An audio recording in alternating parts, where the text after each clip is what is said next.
Yo then guys, and welcome back to another video. Now today we're going to be doing a little rundown of the fight that was last night.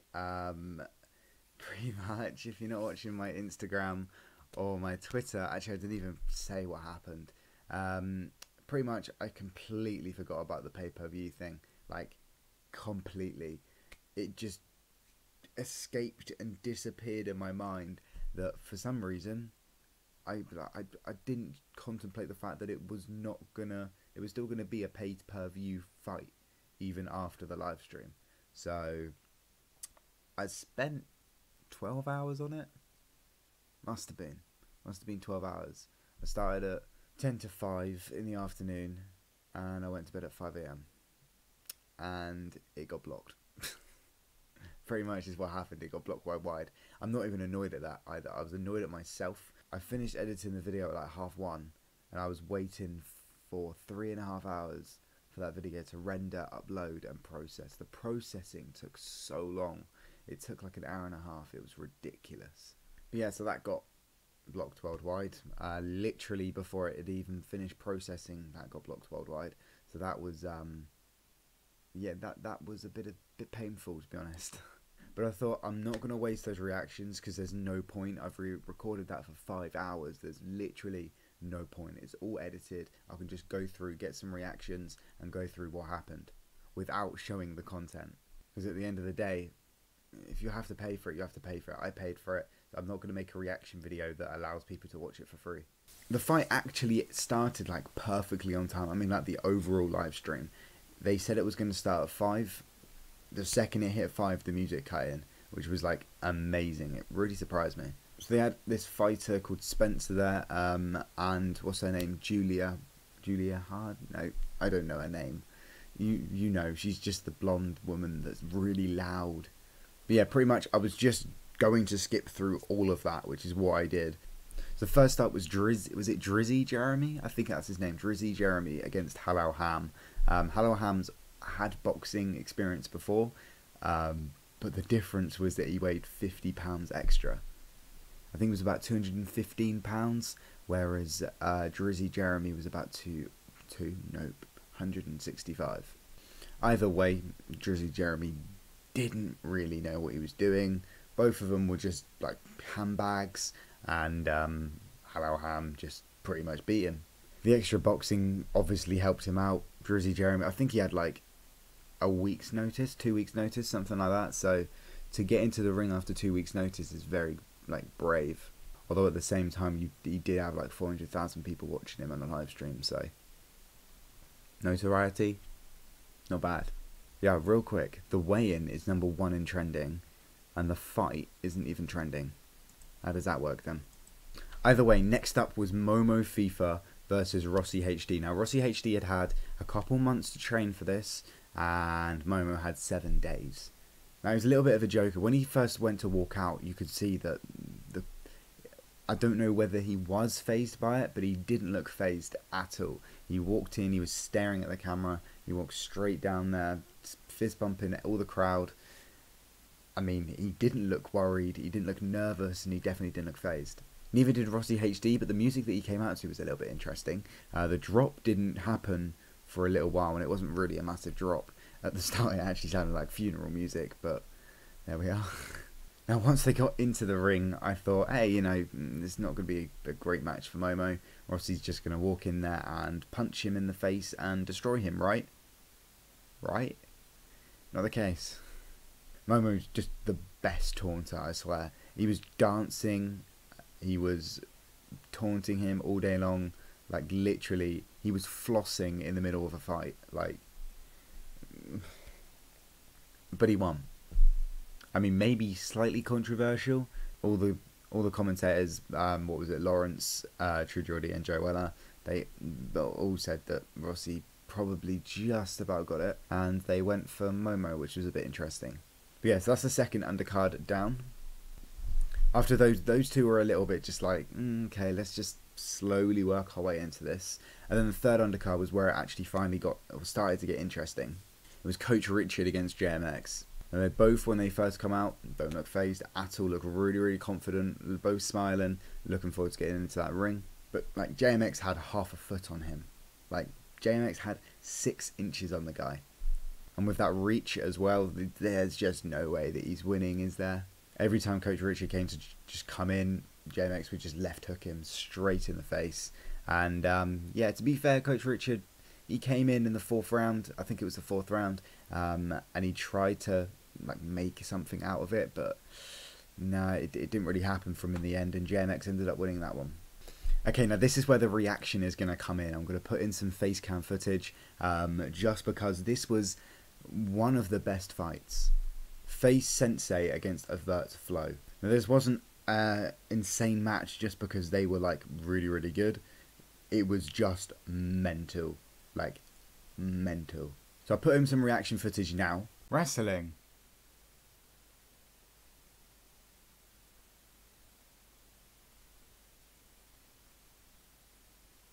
What's that all about?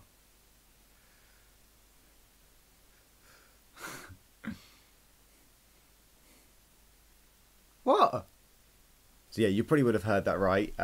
Pretty much Avert Flow took him down. Pretty much. He was getting annoyed because Face Sensei was just insane. His defense is ridiculous. Avert Flow was throwing all these punches, he was just rolling, and like his defense was just ridiculous. So Avert Flow took him down, and he leans over the side of the ring, and he says to the commentators that his winning punch would be a liver shot. And just listen to this. Oh, he's got it, and he's done it, and he's done it. He's done it 3 times. He said it, and he did it 3 times.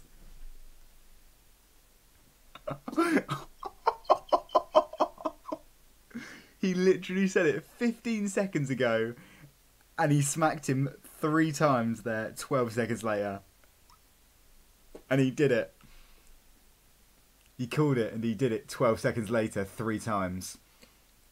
He's gone again. He's gone again. He's gone again.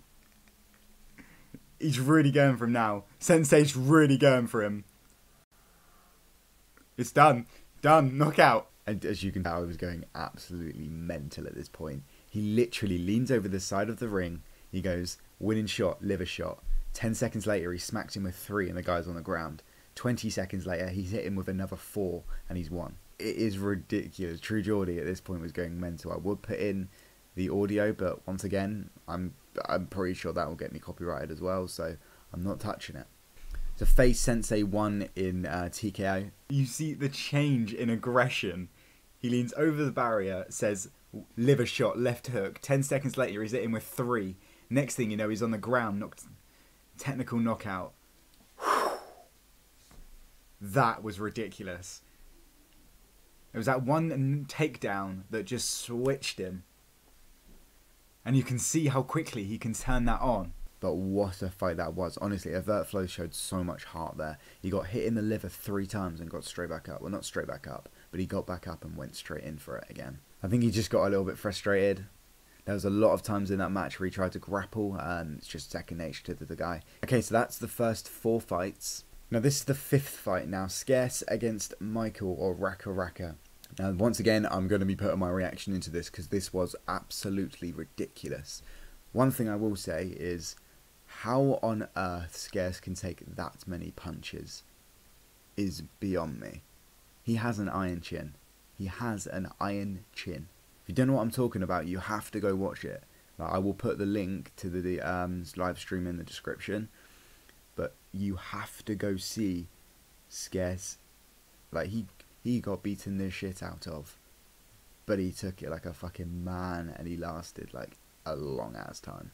So once again, when they were in the weigh-in, Scarce and Raka Raka, it didn't really look too serious. Like, as True Geordie said, he didn't know whether they wanted to punch each other or kiss each other. Like, it just was like that. Both of them walk into the ring fairly quickly at quite a pace. Wasn't sure whether that was just confidence to get into the ring or whether they just wanted to get it over and done with. I mean, you could tell Raka Raka wasn't messing about the second that bell went off. He was straight in. Left, right hook, straight to the chin, couple uppercuts. It was absolutely just ridiculous. And you can tell by my reaction here, I genuinely thought that it was going to be a first round knockout. Like, he was going some. Ooh, Michael. Michael. Oh. What the fuck? Michael. Michael, go on, lads. Straight to the chin. No, sorry, this is first round. Sorry, this is first round. Surely this is the first round. Fair play to him for taking on them hits, but jeez, no, he's gone. Oh, sorry, he's gone. Surely. Go on, Michael. You could finish this first round. For those first 2 minutes, he was swinging and he didn't stop. Once again, though, fair play to Scares, because he took a whole world of pain there. That was ridiculous. That chin. Mad. But yeah, Raka did eventually win. Okay, so this is another fight where my reaction's just necessary because fucking hell. Jay Swingler against Anison Gibb. That was really weird because in the first couple rounds, Annie was pounding him. He was absolutely destroying him. I think it was the first hit. It might even be just the first. But after that talk, Jay comes out and he goes for him. And it's a fucking great fight. I'm saying it's one of the best fights. Like you say, yeah, cool, Face Sensei and Overt Flow, but they've been fighting for ages. They both put on an amazing performance. Literally, I'd say, nearly the best fight of the night. You put everything into them punches, and Gibbo's the one that's landing them. Oh, he really does. Go on, Gibbo. Go on, Gib. Oh, he's getting him. He's up against the... He's constant, relentless. He's smashing it. Go on. Go on. Go on, Gibbo. Now he's throwing a couple more punches. Oh my god, combo. Lovely. But what a punch to the head. That was a big blow. Go on. Go on, Gibbo. Oh my god. This is a better fight. Go on. Go on. This is better. Look at Vidal though. Vidal's like really going for it. Go on. Oh my god. Oh my god. Massive couple punches. And he's got it. Gibbo. Go on, Gib. Go on, Gib. Go on, Gib. Go on, Gib. And then it comes down to the last fight. Not the last fight. But the main events. Deji against Jake Paul. Now Jake Paul comes out. It was weird. It was a mixed reception. Like, some people were booing him. Others were cheering him on. Deji came out. Mostly were cheering him on. Deji did amazingly well, by the way. There was a part in the first round where I thought it was going to be a knockout. Like, I genuinely did, because he was really roughing him up. But Deji managed to get out of there. And he managed to last 5 rounds. I will put in a clip here. Just try and count how many times I say, go on, Dej. Genuinely. Yep. Come on, Dej. I beg. Here we are. And we're in. Go on, Dej. Go on, Dej. Go on. Lovely. Go on. Get out of there. Get out of there. Go on, Dej. Go on, Dej. Dej. Go on, Dej. Go on, Dej. Go on, Dej. This ain't good. Go on, Dej. Go on, Dej. Okay, that was a nice reaction. His movement. Go on. Go on, Dej. That was great. I say that so many times, but I was just in and I wanted him to win. Whoa. I'm a poet and I didn't even know.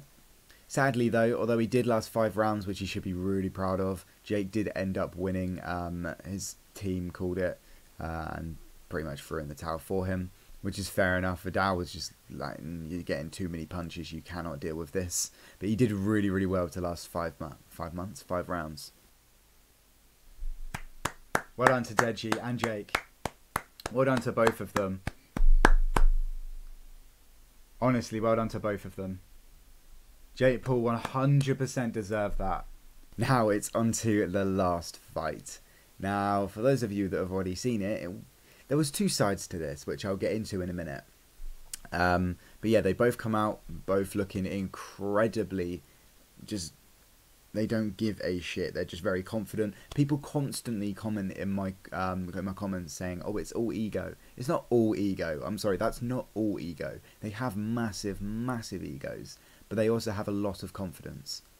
But yeah, so they both come out, and JJ's wearing like this mask, and the reaction that I had when he took that mask off, like his face was pure evil. Oh. Look at his face.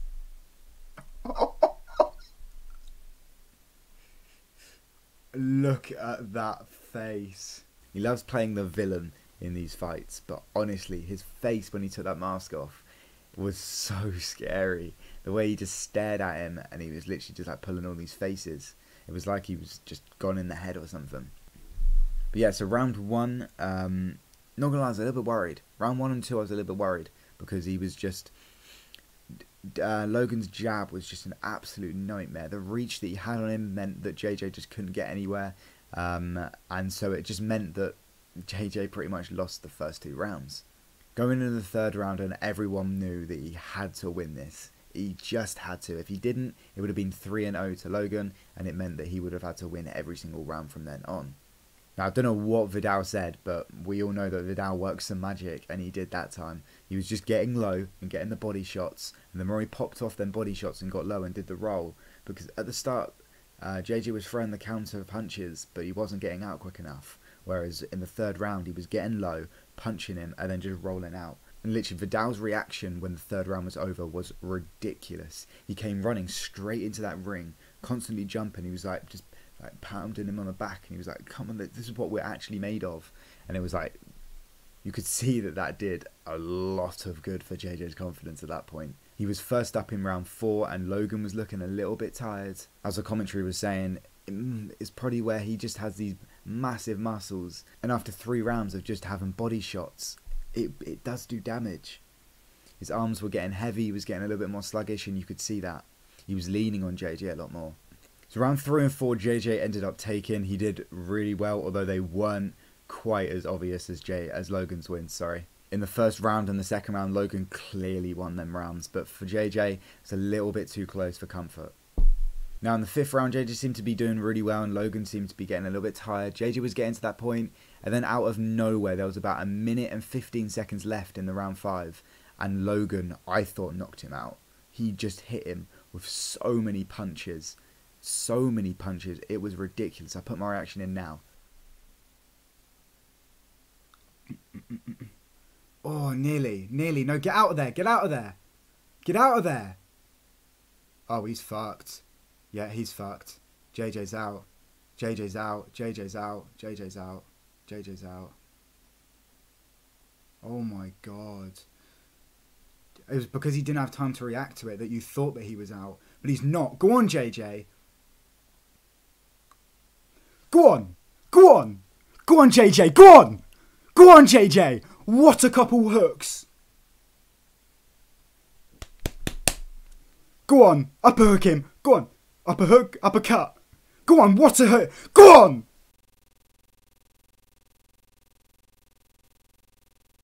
I honestly thought that JJ was knocked out cold.